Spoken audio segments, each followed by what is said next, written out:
And I'm Graf. And why was it important for you to be here at the GLAAD Awards tonight in LA, particularly given the context of this wave of anti-LGBTQ legislation that we're facing in this country? I think the US is feeling a lot of hurt from the anti-LGBT legislation that is out there right now. I think if we look across the pond in the UK, we're hurt from the discourse around trans people in the media, and together as a community across the globe, we need to stand together and show the world that we are happy, we are proud, we are successful, and we are good people.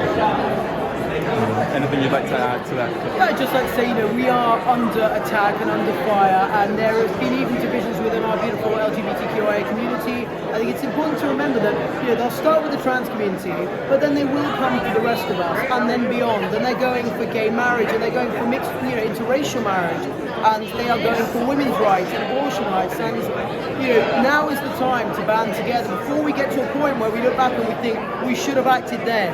Now is the time to put the brakes on, to unite and to fight, because we've seen it happen before where we just go too late, and we don't want to get there again. So let's learn from the past and fight. And so much of this legislation is focused on the trans youth.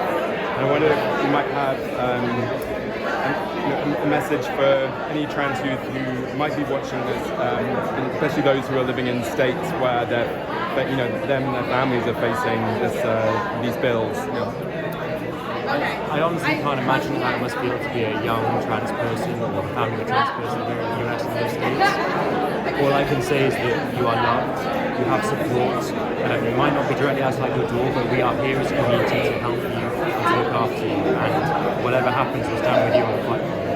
Yeah, just know that there are more and more of us every day. The visibility is just giving us more courage, more power to come out and to be ourselves.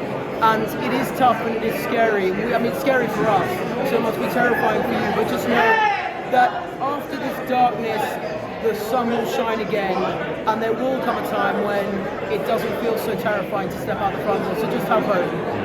And for anyone that's sort of maybe wanting to get involved as part of the LGBTQIA family or as an ally, what would you say if they, because it seems kind of overwhelming just to face, see all this legislation coming away, and it's easy to be immobilized, I think, but what advice would you have for anyone that sort of wants to join the fight?